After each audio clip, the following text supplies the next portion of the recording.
Hello friends, this is Harvinder Singh and welcome to the YouTube channel support for education. ਅਤੇ ਇਸ video ਵਿੱਚ ਅਸੀਂ ਦੇਖਾਂਗੇ ਵੀ ਅਸੀਂ ਆਪਣੇ ਪੰਜਾਬੀ ਦੇ ਪੇਪਰ ਨੂੰ ਕਿਸ ਤਰ੍ਹਾਂ ਪ੍ਰੈਜ਼ੈਂਟ ਕਰੀਏ ਐਗਜ਼ਾਮੀਨਰ ਦੇ ਅੱਗੇ, ਵੀ ਸਾਨੂੰ ਹਰ ਕੁਐਸਚਨ ਦੇ ਪੂਰੇ ਮਾਰਕਸ ਮਿਲਣ ਤੇ ਪੇਪਰ ਪ੍ਰੈਜ਼ੈਂਟ ਕਰਨ ਦਾ ਵਧੀਆ ਤੇ ਸਹੀ ਤਰੀਕਾ ਕਿਹੜਾ। ਤੇ ਦੋਸਤੋ, ਸ਼ੁਰੂ ਕਰਨ ਤੋਂ ਪਹਿਲਾਂ ਇੱਕ ਇੰਪੋਰਟੈਂਟ ਮੈਸੇਜ ਕਿ ਸਾਡੇ YouTube channel support for education ਵਿੱਚ ਆਪ ਸਾਰਿਆਂ ਨੂੰ ਹਰ ਚੈਪਟਰ ਦੀ ਜਿਹੜੇ ਵੀ ਪੇਪਰ ਵਿੱਚ ਆ ਰਹੇ ਨੇ 1 ਮਾਰਚ ਵਾਲੇ, ਉਹਨਾਂ ਦੇ explanation video, question answer video ਤੇ one shot revision videos already uploaded ਹਨ। ਤੇ ਇਸ ਤੋਂ ਇਲਾਵਾ ਵਿਆਕਰਨ ਦੇ ਸਾਰੇ ਟੌਪਿਕਸ ਅਤੇ ਸੈਂਪਲ ਪੇਪਰ ਦੇ ਵੀਡੀਓਜ਼ ਵੀ ਅਪਲੋਡਡ ਹਨ ਤੇ ਆਪ ਸਾਰੇ ਵਿਦਿਆਰਥੀ ਉਹਨਾਂ ਵੀਡੀਓਜ਼ ਨੂੰ ਜ਼ਰੂਰ ਦੇਖੋ। ਉਹਨਾਂ ਦਾ ਲਿੰਕ ਥੱਲੇ ਡਿਸਕ੍ਰਿਪਸ਼ਨ ਬਾਕਸ ਵਿੱਚ ਦਿੱਤੇ ਗਏ ਹਨ। ਆਓ ਸ਼ੁਰੂ ਕਰਦੇ ਹਾਂ। ਤੇ ਸਭ ਤੋਂ ਪਹਿਲਾਂ ਅਸੀਂ ਇਸ ਗੱਲ ਦਾ ਧਿਆਨ ਰੱਖਣਾ ਹੈ ਕਿ ਸ਼ੀਟ ਦੇ ਦੋਵੇਂ ਪਾਸੇ ਮਾਰਜਿਨ ਹੋਣੀ ਚਾਹੀਦੀ ਹੈ। ਤੇ ਜਦੋਂ ਵੀ ਸਾਡਾ ਇੱਕ ਪ੍ਰਸ਼ਨ ਖਤਮ ਹੋ ਜਾਏ, ਜਿਵੇਂ ਇੱਕ ਪ੍ਰਸ਼ਨ ਖਤਮ ਹੋ ਗਿਆ, ਦੂਜਾ ਪ੍ਰਸ਼ਨ ਸ਼ੁਰੂ ਕਰਨਾ, ਤੇ ਵਿਚਕਾਰ ਤੁਸੀਂ ਪੈਨਸਿਲ ਤੇ ਸਕੇਲ ਦੇ ਨਾਲ ਇਸ ਤਰ੍ਹਾਂ ਜਿਹੜੀ ਲਾਈਨ ਹੈ ਉਹ ਖਿੱਚ ਸਕਦੇ ਹੋ। ਤੇ ਹਰ ਪ੍ਰਸ਼ਨ ਦੇ ਬਾਅਦ 2 ਲਾਈਨਾਂ ਦੀ ਸਪੇਸ, ਜਿਵੇਂ ਪ੍ਰਸ਼ਨ 1 ਤੇ ਪ੍ਰਸ਼ਨ 2, ਜਿਵੇਂ ਕਿ ਇੱਧਰ ਪ੍ਰਸ਼ਨ 1 ਖਤਮ ਹੋ ਰਿਹਾ ਤੇ ਇੱਧਰ ਪ੍ਰਸ਼ਨ 2 ਸ਼ੁਰੂ ਹੋ ਰਿਹਾ, ਤੇ 2 ਲਾਈਨਾਂ ਦੀ ਸਪੇਸ ਹੈ ਛੱਡ ਦੇਣਾ। ਤੇ ਕੁਐਸਚਨ ਲਿਖਣਾ ਜ਼ਰੂਰੀ ਨਹੀਂ ਹੈਗਾ, ਪ੍ਰਸ਼ਨ ਨਹੀਂ ਲਿਖਣਾ, ਸਿਰਫ ਇਸ ਤਰ੍ਹਾਂ ਤੁਸੀਂ ਉੱਤਰ ਹੀ ਲਿਖੋ ਤੇ ਉੱਤਰ ਹੀ ਤੁਸੀਂ ਅਟੈਂਪਟ ਕਰ ਸਕਦੇ ਹੋ। ਐਡਵਾਈਜ਼ੇਬਲ ਹੈ ਕਿ ਸੈਕਸ਼ਨ ਵਾਈਜ਼ ਤੁਸੀਂ ਪੇਪਰ ਕਰੋ। ਮੀਨਸ ਕਿ ਜਿਵੇਂ ਪੜਨ ਕੌਸ਼ਲ ਵਾਲਾ ਸੈਕਸ਼ਨ ਹੈ ਤੇ ਤੁਸੀਂ ਪੜਨ ਕੌਸ਼ਲ ਵਾਲਾ ਸੈਕਸ਼ਨ ਹੈ ਪਹਿਲਾਂ ਕਰ ਲਓ, ਸੀਰੀਅਲ ਵਾਈਜ਼ ਤੁਸੀਂ ਅਟੈਂਪਟ ਕਰੋ। ਪਰ ਜੇ ਤੁਸੀਂ ਸੀਰੀਅਲ ਵਾਈਜ਼ ਨਾ ਅਟੈਂਪਟ ਕਰਨਾ ਚਾਹੋ ਤਾਂ ਤੁਸੀਂ ਸੈਕਸ਼ਨ ਵਾਈਜ਼ ਵੀ ਕਰ ਸਕਦੇ ਹੋ। ਵੀ ਜਿਹੜਾ ਵੀ ਸੈਕਸ਼ਨ ਤੁਸੀਂ ਸ਼ੁਰੂ ਕਰੋਗੇ, ਜਿਵੇਂ ਕਿ ਪੜਨ ਕੌਸ਼ਲ ਹੋ ਗਿਆ, ਵਿਆਕਰਨ ਹੋ ਗਿਆ ਜਾਂ ਪਾਠ ਪੁਸਤਕਾਂ ਤੇ ਆਧਾਰਿਤ ਹੋ ਗਿਆ, ਤੇ ਜਿਹੜਾ ਵੀ ਤੁਸੀਂ ਸੈਕਸ਼ਨ ਕਰੋ ਉਹ ਸੈਕਸ਼ਨ ਨੂੰ ਪੂਰਾ ਕਰੋ। ਤੇ ਕੋਸ਼ਿਸ਼ ਆਈ ਕਰੋ ਕਿ ਸੀਰੀਅਲ ਵਾਈਜ਼ ਅਟੈਂਪਟ ਕਰੋ, ਕਿਉਂਕਿ ਪੇਪਰ ਸਮੇਂ ਵਿੱਚ ਹੈ ਬਹੁਤ ਈਜ਼ੀਲੀ ਖਤਮ ਹੋ ਜਾਂਦਾ ਹੈ। ਤੇ ਸਭ ਤੋਂ ਪਹਿਲਾਂ ਜਿਵੇਂ ਕਿ ਇੱਧਰ ਅਟੈਂਪਟ ਕੀਤਾ ਹੋਇਆ ਪਹਿਲਾ ਜਿਹੜਾ ਸੈਕਸ਼ਨ ਹੈ ਪੜਨ ਕੌਸ਼ਲ, ਉਸ ਤੋਂ ਬਾਅਦ ਉੱਤਰ ਇੱਕ ਲਿਖ ਦੇਣਾ ਹੈ। ਤੇ 2 ਮਾਰਕਸ ਵਾਲੇ ਪਹਿਲਾਂ ਅਣਡਿੱਠੇ ਪੈਰੇ ਦੇ ਕੁਐਸਚਨ ਆਣਗੇ ਤੇ ਇਸ ਤਰ੍ਹਾਂ ਤੁਸੀਂ ਕੁਐਸਚਨਸ ਨੂੰ ਅਟੈਂਪਟ ਕਰ ਸਕਦੇ ਹੋ। 3 ਕੁਐਸਚਨ ਹੋ ਗਏ 2 ਮਾਰਕਸ ਵਾਲੇ, ਇੱਕ ਹੋ ਗਿਆ ਸਿਰਲੇਖ ਵਾਲਾ ਤੇ 1 ਮਾਰਕ ਦਾ ਇਹ ਹੋ ਗਿਆ। ਤੇ ਐਂਡ ਵਿੱਚ ਜਦੋਂ ਤੁਹਾਡਾ ਪੇਪਰ ਖਤਮ ਹੋ ਜਾਏਗਾ ਤੇ ਐਂਡ ਵਿੱਚ ਤੁਸੀਂ ਜਿਹੜੇ ਮੇਨ ਪੁਆਇੰਟਸ ਹੈਗੇ ਨੇ ਆਨਸਰ ਦੇ, ਉਸ ਨੂੰ ਇਸ ਤਰ੍ਹਾਂ ਪੈਨਸਿਲ ਤੇ ਸਕੇਲ ਦੇ ਨਾਲ ਹਾਈਲਾਈਟ ਕਰ ਸਕਦੇ ਹੋ। ਤੇ ਧਿਆਨ ਇਸ ਗੱਲ ਦਾ ਰੱਖਣਾ ਕਿ ਬਲੂ ਕਲਰ ਦਾ ਵਧੀਆ ਜਿਹਾ ਪੈਨ ਯੂਜ਼ ਕਰਨਾ, ਤੇ ਉਹ ਵਾਲਾ ਪੈਨ ਯੂਜ਼ ਕਰਨਾ ਜਿਸ ਦੀ ਇੰਕ ਹੈ ਉਹ ਪਿਛਲੇ ਪਾਸੇ ਨਾ ਜਾਵੇ, ਇੰਨਾ ਜ਼ਿਆਦਾ ਡਾਰਕ ਨਾ ਹੋਏ ਕਿ ਉਸ ਦੀ ਇੰਕ ਹੈ ਪਿਛਲੇ ਪਾਸੇ ਵੀ ਚਲੀ ਜਾਏ। ਤੇ ਇਸ ਗੱਲ ਦਾ ਤੁਸੀਂ ਧਿਆਨ ਰੱਖਣਾ। ਤੇ ਇਸ ਤਰ੍ਹਾਂ ਸਾਡਾ ਫਸਟ ਕੁਐਸਚਨ ਅਟੈਂਪਟ ਹੋ ਗਿਆ। ਤੇ ਜਦੋਂ ਸਾਡਾ ਫਸਟ ਕੁਐਸਚਨ ਅਣਡਿੱਠਾ ਪੈਰਾ ਵਾਲਾ ਖਤਮ ਹੋ ਜਾਏਗਾ, ਫਿਰ ਅਣਡਿੱਠੀ ਕਾਵ ਟੁਕੜੀ ਆਏਗੀ ਤੇ ਵਿਚਕਾਰ 2 ਲਾਈਨਾਂ ਦਾ ਗੈਪ ਹੋ ਗਿਆ, ਤੇ ਇੱਧਰ ਤੁਸੀਂ ਇੱਕ ਲਾਈਨ ਖਿੱਚ ਦਿੱਤੀ ਪੈਨਸਿਲ ਤੇ ਸਕੇਲ ਦੇ ਨਾਲ। ਤੇ ਇਸ ਤੋਂ ਬਾਅਦ ਉੱਤਰ ਦੋ, ਫਿਰ ਅਣਡਿੱਠੀ ਕਾਵ ਟੁਕੜੀ ਵਾਲਾ ਇੱਕ ਉੱਤਰ ਇੱਧਰ ਆ ਗਿਆ। ਤੇ ਹੁਣ ਅਸੀਂ ਦੇਖਦੇ ਹਾਂ ਸਾਡਾ ਅਗਲਾ ਪੇਜ। ਹਾਂਜੀ, ਤੇ ਅਗਲੇ ਪੇਜ ਵਿੱਚ ਅਸੀਂ ਇਸ ਤਰ੍ਹਾਂ ਉਸ ਜਿਹੜਾ ਅਣਡਿੱਠੀ ਕਾਵ ਟੁਕੜੀ ਦੇ ਬਾਕੀ ਪ੍ਰਸ਼ਨ ਵੀ ਉਹ ਕਰ ਲਏ ਹਨ ਤੇ ਮੇਨ ਪੁਆਇੰਟਸ ਨੂੰ ਤੁਸੀਂ ਹਾਈਲਾਈਟ ਕਰ ਦਿੱਤਾ। ਤੇ ਜਦੋਂ ਸਾਡਾ ਇੱਕ ਸੈਕਸ਼ਨ ਖਤਮ ਹੋ ਜਾਏਗਾ, ਫਿਰ ਤੁਸੀਂ ਲਿਖ ਸਕਦੇ ਹੋ ਦੂਜਾ ਵਿਆਕਰਨ। ਤੇ ਹੁਣ ਵਿਆਕਰਨ ਵਿੱਚ ਸਭ ਤੋਂ ਪਹਿਲਾਂ MCQ ਆਣੇ ਹਨ ਤੇ 5 ਵਿੱਚੋਂ ਜਿਵੇਂ ਸਮਾਸੀ ਸ਼ਬਦਾਂ ਵਿੱਚੋਂ 4 ਹੀ ਕਰਨੇ, ਤੇ ਤੁਸੀਂ ਇਸ ਤਰ੍ਹਾਂ ਲਿਖ ਸਕਦੇ ਹੋ ਉੱਤਰ 3, ਫਿਰ ਉਸ ਤੋਂ ਬਾਅਦ ਸਮਾਸੀ ਸ਼ਬਦ। ਫਿਰ ਜਦੋਂ ਤੁਸੀਂ ਆਨਸਰ ਅਟੈਂਪਟ ਕਰੋਗੇ, ਜਿਵੇਂ ਪਹਿਲਾ, ਦੂਜਾ, ਚੌਥਾ ਤੇ ਪੰਜਵਾਂ, ਕਿ ਕਿਹੜੇ ਅਟੈਂਪਟ ਕੀਤੇ ਨੇ, ਤੇ ਇੱਧਰ ਤੀਜਾ ਨਹੀਂ ਅਟੈਂਪਟ ਕੀਤਾ ਤੇ ਪਹਿਲਾ, ਦੂਜਾ, ਚੌਥਾ ਤੇ ਪੰਜਵਾਂ ਅਟੈਂਪਟ ਕੀਤਾ, ਕਿਉਂਕਿ 4 ਹੀ ਅਟੈਂਪਟ ਹੈ ਉਹ ਕਰਨੇ ਸੀਗੇ। ਤੇ ਪਹਿਲਾਂ ਲਿਖ ਦੇਣਾ ਸਮਾਸੀ ਸ਼ਬਦ। ਜਿਹੜੇ ਬਹੁ ਵਿਕਲਪੀ ਪ੍ਰਸ਼ਨ MCQ ਆਣਗੇ ਉਹਨਾਂ ਦੀ ਆਪਸ਼ਨ ਲਿਖਣੀ, ਫਿਰ ਆਨਸਰ ਲਿਖਣਾ, ਕੱਲੀ ਆਪਸ਼ਨ ਜਾਂ ਕੱਲਾ ਆਨਸਰ ਨਹੀਂ। ਜਿਵੇਂ ਇੱਧਰ ਡੀ ਆਪਸ਼ਨ ਹੈ ਤੇ ਆਨਸਰ ਹੈ ਸੇਵਾ ਮੁਕਤ, B ਸੋਨਾ ਚਾਂਦੀ, A ਧਰਮ ਅਤੇ ਕਰਮ, D ਔਖਾ ਸੌਖਾ। ਤੇ ਇਸ ਤਰ੍ਹਾਂ ਤੁਸੀਂ ਲਿਖ ਸਕਦੇ ਹੋ। ਤੇ ਦੋਵੇਂ ਪਾਸੇ ਮਾਰਜਿਨ ਹੈ ਤੇ ਵਿਚਕਾਰ ਲਾਈਨ ਹੈ ਹਰ ਪ੍ਰਸ਼ਨ ਤੋਂ ਬਾਅਦ। ਤੇ ਜਿਵੇਂ ਇਹ ਵਾਲਾ ਪ੍ਰਸ਼ਨ ਪੂਰਾ ਹੋ ਗਿਆ, ਫਿਰ ਇੱਧਰ ਲਾਈਨ ਹੈ ਉਹ ਖਿੱਚੀ ਗਈ ਹੈ ਪੈਨਸਿਲ ਤੇ ਸਕੇਲ ਦੇ ਨਾਲ। ਇਸ ਤੋਂ ਬਾਅਦ ਸਾਡਾ ਚੌਥਾ ਉੱਤਰ ਆ ਜਾਏਗਾ ਬਹੁਅਰਥਕ ਸ਼ਬਦ ਵਾਲਾ, ਤੇ ਉਸਦੇ ਉੱਤਰ ਅਸੀਂ ਦੇਖਦੇ ਹਾਂ ਵੀ ਕਿਸ ਤਰ੍ਹਾਂ ਲਿਖੇ ਹਨ। ਬਿਲਕੁਲ ਇਸ ਵਿੱਚ ਵੀ MCQ ਹੀ ਆਣਗੇ, ਤੇ ਜਿਸ ਤਰ੍ਹਾਂ ਅਸੀਂ ਸਮਾਸੀ ਸ਼ਬਦਾਂ ਦੇ ਉੱਤਰ ਲਿਖੇ ਸੀਗੇ ਤੇ ਉਸੇ ਤਰ੍ਹਾਂ ਹੀ ਅਸੀਂ ਬਹੁਅਰਥਕ ਸ਼ਬਦਾਂ ਦੇ ਉੱਤਰ ਹੈ ਉਹ ਲਿਖ ਸਕਦੇ ਹਾਂ। ਜਦੋਂ ਇਹ ਸਾਡਾ ਉੱਤਰ ਪੂਰਾ ਹੋ ਜਾਏਗਾ, 2 ਲਾਈਨਾਂ ਛੱਡ ਦੇਣੀਆਂ, ਵਿਚਕਾਰ ਪੈਨਸਿਲ ਤੇ ਸਕੇਲ ਨਾਲ ਲਾਈਨ ਹੋ ਗਈ, ਦੋਵੇਂ ਪਾਸੇ ਮਾਰਜਿਨ ਹੋ ਗਿਆ। ਤੇ ਇਸ ਤੋਂ ਬਾਅਦ ਕਿਰਿਆ ਵਿਸ਼ੇਸ਼ਣ ਵਾਲਾ ਜਿਹੜਾ ਉੱਤਰ ਹੈ ਉਹ ਵੀ ਉਸੇ ਤਰ੍ਹਾਂ ਹੀ ਜਿਹੜਾ ਅਸੀਂ ਅਟੈਂਪਟ ਹੈ ਉਹ ਕੀਤਾ, ਤੇ ਇਸੇ ਤਰ੍ਹਾਂ ਹੀ ਆਪ ਸਾਰੇ ਅਟੈਂਪਟ ਕਰ ਸਕਦੇ ਹੋ MCQ ਵਿੱਚ ਆਪਸ਼ਨ ਦੇ ਨਾਲ ਆਨਸਰ ਲਿਖ ਕੇ। ਤੇ ਇਸ ਤੋਂ ਬਾਅਦ ਆ ਜਾਣਗੇ ਸਾਡੇ ਅਗੇਤਰ ਪਿਛੇਤਰ, ਤੇ ਇਸ ਤਰ੍ਹਾਂ ਤੁਸੀਂ ਉਸ ਨੂੰ ਅਟੈਂਪਟ ਕਰ ਸਕਦੇ ਹੋ ਜਿਸ ਤਰ੍ਹਾਂ ਇੱਧਰ ਕੀਤਾ ਗਿਆ। ਤੇ ਅਗੇਤਰ ਦੇ ਸ਼ਬਦ ਬਣਾਤੇ, ਪਿਛੇਤਰ ਦੇ ਸ਼ਬਦ ਬਣਾਤੇ, ਤੇ ਉਸ ਤੋਂ ਬਾਅਦ ਲਾਈਨ ਖਿੱਚਤੀ। ਉਸ ਤੋਂ ਬਾਅਦ ਮੁਹਾਵਰੇ ਆਏਗਾ। ਤੇ ਜੇ ਮੁਹਾਵਰੇ ਚਾਰ ਮੁਹਾਵਰੇ ਤੁਸੀਂ ਅਟੈਂਪਟ ਕਰਨੇ ਹਨ 7 ਵਿੱਚੋਂ, ਜੇ ਆਪ ਸਾਰਿਆਂ ਨੂੰ ਮੁਹਾਵਰਿਆਂ ਦੇ ਅਰਥ ਪਤਾ ਹੈ, ਸਾਰੇ ਜਿਹੜੇ ਤੁਸੀਂ ਅਟੈਂਪਟ ਕਰਿਓ ਉਹਨਾਂ ਦੇ ਅਰਥ ਚੰਗੀ ਤਰ੍ਹਾਂ ਪਤਾ ਹੈ, ਤੇ ਪਹਿਲਾ ਮੁਹਾਵਰਾ ਲਿਖ ਲਓ ਬ੍ਰੈਕਟ ਵਿੱਚ ਅਰਥ, ਤੇ ਉਸ ਤੋਂ ਬਾਅਦ ਵਾਕ ਬਣਾ ਲਓ। ਵੈਸੇ ਅਰਥ ਲਿਖਣਾ ਇੰਨਾ ਜ਼ਰੂਰੀ ਨਹੀਂ ਹੈ, ਪਰ ਵਾਕ ਅਜਿਹਾ ਹੋਣਾ ਚਾਹੀਦਾ ਵੀ ਜਿਹੜਾ ਅਰਥ ਹੈ ਸਪਸ਼ਟ ਹੋ ਜਾਏ। ਤੇ ਹੁਣ ਜਿਵੇਂ ਕਿ ਇਸ ਵਿਦਿਆਰਥੀ ਨੂੰ ਹੋ ਸਕਦਾ ਵੀ ਥੋੜਾ ਬਹੁਤ ਡਾਊਟ ਹੋਏ ਤੇ ਉਸਨੇ ਪੂਰੇ ਅਰਥ ਉਹ ਨਹੀਂ ਲਿਖੇ, ਕਿਉਂਕਿ ਉਹਨੂੰ ਮੀਨਸ ਕਿ ਜੇ ਤੁਹਾਨੂੰ ਡਾਊਟ ਹੋਏ ਕਿ ਤੁਸੀਂ ਗੈਸ ਦੇ ਥਰੂ ਜਿਹੜਾ ਵਾਕ ਹੈ ਉਹ ਬਣਾ ਰਹੇ ਹੋ, ਤੁਹਾਨੂੰ ਸ਼ੋਰ ਨਹੀਂ ਹੈ ਕਿ ਇਸ ਦਾ ਅਰਥ ਠੀਕ ਜਿਹੜਾ ਮੈਂ ਲਿਖ ਰਿਹਾ ਉਹ ਠੀਕ ਹੋਏਗਾ ਕਿ ਨਹੀਂ, ਫਿਰ ਕਿਸੇ ਦਾ ਵੀ ਅਰਥ ਨਾ ਲਿਖੋ, ਡਾਇਰੈਕਟ ਵਾਕ ਬਣਾ ਦਿਓ ਤੇ ਅਰਥ ਲਿਖਣ ਦੇ ਨੰਬਰ ਨਹੀਂ ਕੱਟੇ ਜਾਣੇ, ਅਰਥ ਲਿਖਣਾ ਮੈਂਡੇਟਰੀ ਨਹੀਂ ਹੈ।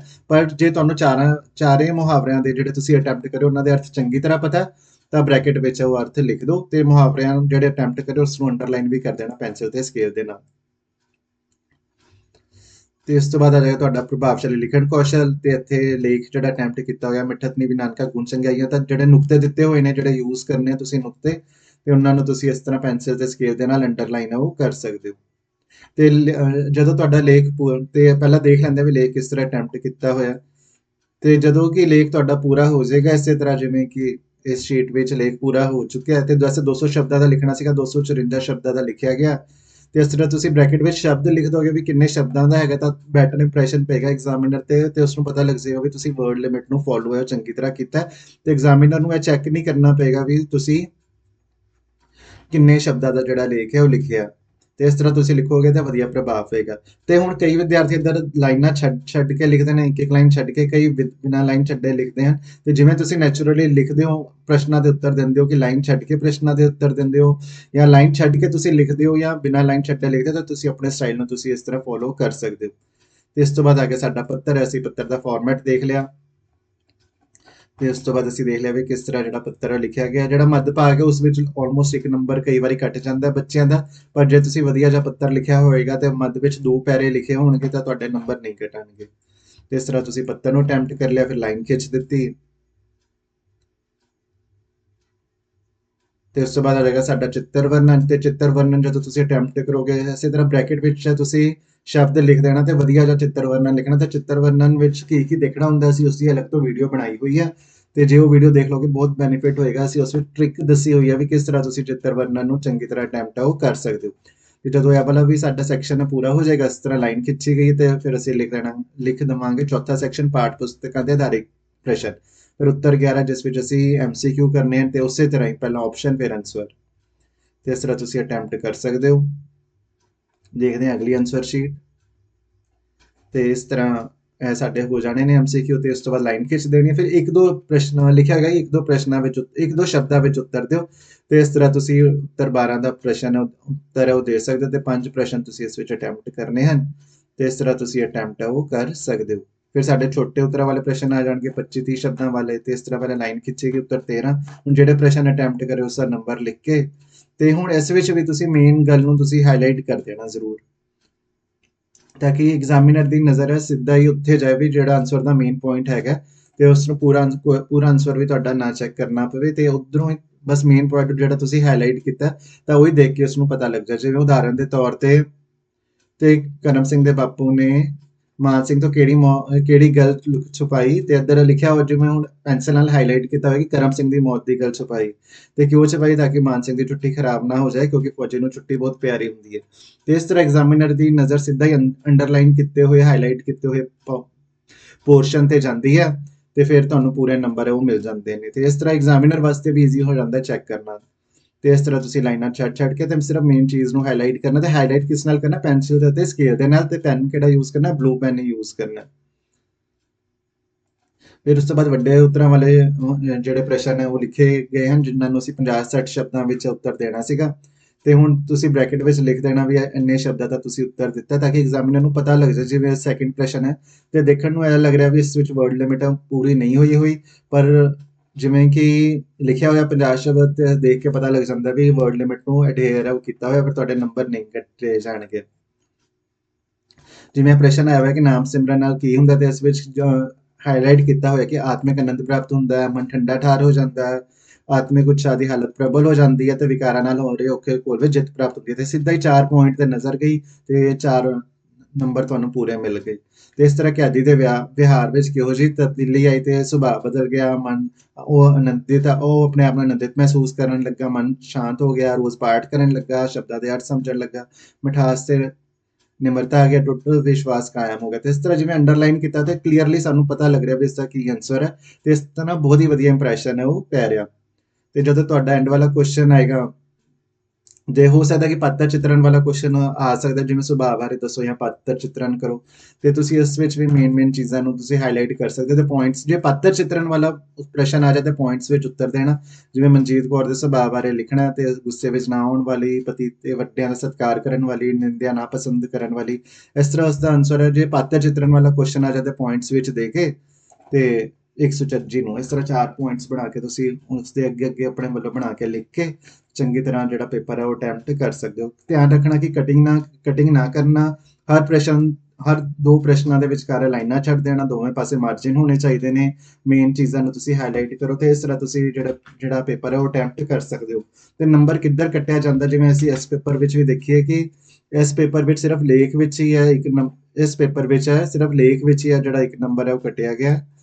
ਤੇ ਵੈਸੇ ਇੱਕ ਤੇ ਕਈ ਵਾਰੀ ਹੁੰਦਾ ਕਿ ਜੇ ਪੱਤਰ ਦਾ 1 ਪੈਰਾ ਲਿਖਿਆ ਹੋਏ ਤੇ ਪੂਰਾ ਜਾਂ ਪੱਤਰ ਵਿੱਚ ਗਲਤੀ ਹੋ ਜਾਏ ਤਾਂ ਪੱਤਰ ਵਿੱਚ ਵੀ ਜਨਰਲੀ 1 ਨੰਬਰ ਕੱਟ ਹੋ ਜਾਂਦਾ ਜੇ, ਪਰ ਜੇ ਤੁਸੀਂ 2 ਪੈਰੇ ਲਿਖੇ ਨੇ ਤੇ ਬਾਕੀ ਪੱਤਰ ਦਾ ਫਾਰਮੈਟ ਵੀ ਬਿਲਕੁਲ ਠੀਕ ਹੈ ਤੇ ਤੁਸੀਂ ਸਾਫ਼ ਅਤੇ ਸਪਸ਼ਟ ਲਿਖਿਆ, ਨੁਕਤਿਆਂ ਨੂੰ ਯੂਜ਼ ਕੀਤਾ ਤਾਂ ਤੁਹਾਨੂੰ ਪੱਤਰ ਵਿੱਚ ਵੀ ਪੂਰੇ ਨੰਬਰ ਮਿਲ ਜਾਣਗੇ। ਤੇ ਇਸ ਤਰ੍ਹਾਂ ਤੁਸੀਂ 80 ਵਿੱਚੋਂ 79 ਜਾਂ 78 ਮਾਰਕਸ ਬਹੁਤ ਹੀ ਈਜ਼ੀਲੀ ਲੈ ਸਕਦੇ ਹੋ।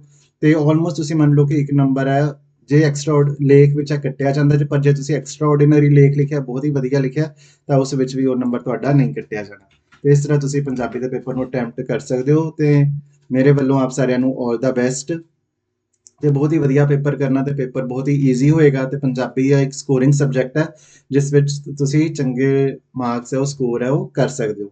ਤੇ ਦੋਸਤੋ, ਮੈਨੂੰ ਪੂਰੀ ਉਮੀਦ ਹੈ ਕਿ ਇਹ ਵੀਡੀਓ ਆਪ ਸਾਰਿਆਂ ਨੂੰ ਬਹੁਤ ਹੀ ਵਧੀਆ ਲੱਗੀ ਹੋਏਗੀ ਤੇ ਜੇ ਵੀਡੀਓਜ਼ ਦੇਖਣੀ ਹੋਣ ਸਾਡੀਆਂ ਤੇ ਜ਼ਰੂਰ ਸਾਡੀ ਵੀਡੀਓਜ਼ ਨੂੰ ਦੇਖ ਸਕਦੇ ਹੋ। ਤੇ ਹੁਣ ਦਿਓ ਇਜਾਜ਼ਤ, ਸਤਿ ਸ੍ਰੀ ਅਕਾਲ।